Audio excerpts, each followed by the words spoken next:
mejor conocido como Pucho.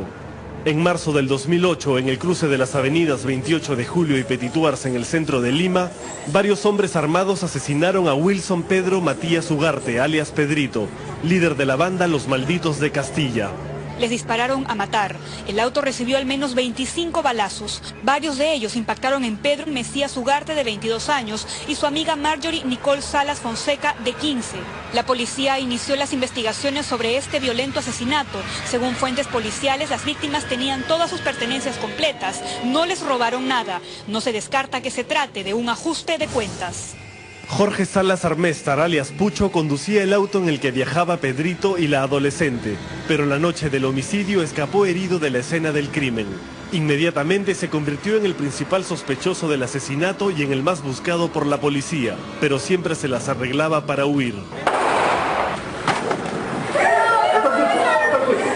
Los policías irrumpieron en el lugar ante la información de que Jorge Salas Arméstar, alias Pucho, se encontraba allí. Sin embargo, él, fiel a su estilo, logró escapar por los techos.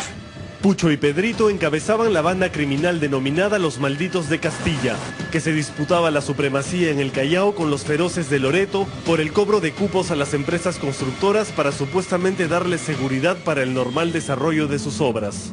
La ropa ensangrentada, según la policía, es del amigo de Pedrito, Jorge Salas Arméstar, conocido como Pucho, quien ese día recibió varios balazos en el cuerpo y pierna, al igual que su pareja embarazada. Salas dejó herido a Pedrito y escapó. Fuentes policiales aseguraron que Salas es un sicario que habría viajado en varias ocasiones a Argentina para realizar unos trabajos. Aparentemente, Pucho había abandonado el país para huir de la justicia. En abril del año pasado surgió el rumor de que el cadáver de Pucho habría aparecido en Río de Janeiro, Brasil, pero esta información nunca fue confirmada oficialmente. Según informes de inteligencia policial, Pucho también tendría vínculos con el hombre asesinado esta madrugada en la bajada de Armendáriz, pues el hermano de la víctima era nada menos que el lugarteniente de Pucho y quien lo ayudó a escapar la noche en que acribillaron a Pedrito. Randú Raez Rivadeneira fundó junto a Pucho la banda de asaltantes y secuestradores Los Malditos de Orbegoso. Pucho, que en paz descanse, también era amigo de acá, pero nada tiene que ver una cosa con la otra. Romaní también somos amigos de infancia, de barrio, pero más nada. Esta mañana, luego de ser atendida en el hospital Casimiro Ulloa, la mujer que acompañaba a Pedro Raez Rivadeneira cuando fue asesinado llegó a la Dirección de Investigación Criminal para brindar su manifestación. Al igual que Pucho, ella solo resultó herida cuando balearon a su acompañante. Por eso la policía sospecha que ella pudo haber sembrado a la víctima para que sus verdugos lo maten a tiros.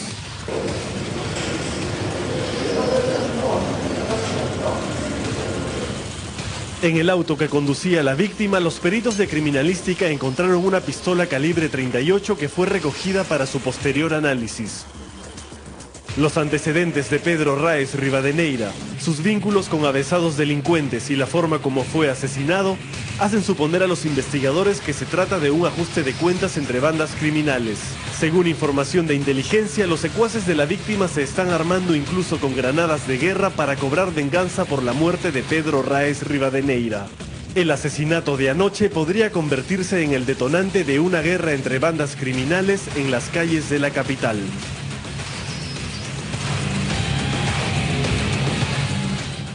Lo cual es definitivamente alarmante. Ya un asesinato violento es algo que verdaderamente nos preocupa a todos, pero pensar que esto podría ser el detonante de una guerra entre bandas, que ya sabemos a los grados de violencia a que pueden llegar, es algo de lo que verdaderamente va a tener que ocuparse con prioridad la Policía Nacional. Y es que ya es mucho el tiempo que la ciudadanía tiene que soportar la existencia de estas bandas criminales que hacen sus guerras en medio de las calles, atacando muchas veces a personas completamente inocentes que no tienen nada que ver con las batallas que ellos están librando, pero que sencillamente pueden tener la mala suerte de vivir por allí o de pasar por allí. Y esto es algo que está convirtiendo a nuestra ciudad lamentablemente en una que cada día es más peligrosa. Si a eso se le suma, comentaba al inicio, el tema de los sicarios del narcotráfico que están ingresando en nuestro país para realizar ajustes de cuentas y luego al parecer se van con las mismas porque hay demasiada facilidad de entrada y salida para las personas de algunos países, bueno, pues estamos verdaderamente en una situación peligrosa. Esperamos que las autoridades tomen cartas en el asunto. Y vamos a cambiar de tema y vamos a irnos hacia el pasado, porque en medio de esta campaña política que se va calentando para el fujimorismo se ha conmemorado hoy una fecha que definitivamente no les trae nada bueno, por lo menos en el recuerdo. El día de hoy, hace 10 años, el expresidente Fujimori renunció por fax, en lo que se consideró un acto verdaderamente lamentable, ¿no? Que un presidente saliera para representar al país en un evento internacional y que luego decidiera dejar su cargo y sencillamente mandar un fax diciendo que él ya no era presidente, se consideró por algunos como un acto de cobardía inclusive. En todo caso, para nadie, y menos para los fujimoristas, fue algo bueno. Sin embargo, hoy se ha recordado mucho este hecho. Veamos el reportaje que ha preparado Carlos Hidalgo. Se trata no de renunciar. Esto es parte de la consecuencia que ha tenido mi renuncia. Sin lugar a dudas fueron momentos bastante difíciles para los peruanos, también para mí. Todo parece indicar que en esta campaña electoral los fantasmas del pasado van a reclamar una participación especial en la fiesta. Y es que hoy, en detrimento de los intereses del fujimorismo, se cumplieron 10 años de la renuncia vía fax de Alberto Fujimori a la presidencia de la República. Un momento inédito en la historia política de nuestro país y que marcó el final de un régimen trastornado por la corrupción y el autoritarismo. Esto es parte de la consecuencia que ha tenido mi renuncia aquí en Japón, seguramente muy incomprendida, criticada, ciertamente lo comprendo perfectamente, pero que tengo, repito, razones que me han conducido a esto y que no me deja absolutamente ninguna duda de que estoy trabajando sobre los mismos objetivos con que siempre he trabajado. Yo no estuve de acuerdo con la renuncia de mi padre, con la renuncia desde el Japón. No voy a juzgar a mi padre, soy su hija. Las discrepancias que yo tenga con él, pues se las digo a él personalmente. Va en contra de la ley natural que una hija juzgue a un padre. La sensación que me viene con el recuerdo es una que me quedó también muy marcada cuando se produjo el intento de restauración democrática que pretendió el general Salinas II, ¿no? Que es correrse, ¿no? Es la sensación de estar frente a un cobarde, ¿no? La renuncia vía fax se produjo el 20 de noviembre del ahora lejano 2000, pero solo fue el triste colofón de una historia en donde el afán reeleccionista jugaba en pared con niveles de corrupción pocas veces visto. Como se recuerda, el 29 de febrero de ese año, el diario El Comercio denunció la falsificación del 1.000.000 de firmas de Perú 2000. Casi 3 meses después, el 28 de mayo, Fujimori obtuvo su tercer mandato consecutivo en unas elecciones en las que se denunciaron signos de fraude y en las que no participó su inmediato competidor de entonces, Alejandro Toledo. La impresión de que algo iba mal en el sistema terminó convirtiéndose en certeza cuando 3 meses después la bancada de Fujimori obtuvo una mayoría en el Parlamento gracias a los congresistas tránsfugas. Una exposición brutal de la miseria a la que cierta parte de nuestra clase política había llegado. Creo que hay que retrotraer el recuerdo a todo lo que ocurrió en el periodo previo, ¿no? Las elecciones del 2000, las evidencias de fraude, el nivel de rechazo ciudadano, la marcha de los 4 suyos, los acontecimientos en el banco y la muerte de los guardianes. De los 4 suyos al Vladivideo y del Vladivideo a un mensaje a la nación que hasta ahora impresiona por la elocuencia entre líneas. Les agradezco profundamente y pido comprensión. Se trata no de renunciar a nuestros ideales y principios, sino de dar un paso realista para que los peruanos puedan seguir construyendo su futuro en democracia, entendiendo por democracia lo que ustedes entienden y desean. Tras los infructuosos intentos de Vladimiro Montesinos por encontrar asilo en Panamá y su posterior fuga a Venezuela, con una cinematográfica cacería por Chaclacayo en el interín, el 13 de noviembre Fujimori viaja a la cumbre APEC en Brunei sin autorización del Congreso, que todavía era presidido por Marta Hildebrand. Una semana después, el 20, cuando Valentín Paniagua era la primera figura de la oposición en ocupar la presidencia del Congreso en 10 años, Fujimori viaja sorpresivamente a Japón y renuncia por fax. En su carta, Fujimori le dice a Paniagua que había llegado a la conclusión de que su renuncia era necesaria para abrir una etapa de distensión política en el camino hacia la transición. Un día después, el Congreso no aceptó la renuncia y decidió inhabilitarlo para ejercer cualquier cargo público por 10 años. En Japón, Fujimori pasaría 5 años de su vida hasta llegar a Chile, donde sería detenido en noviembre del 2005.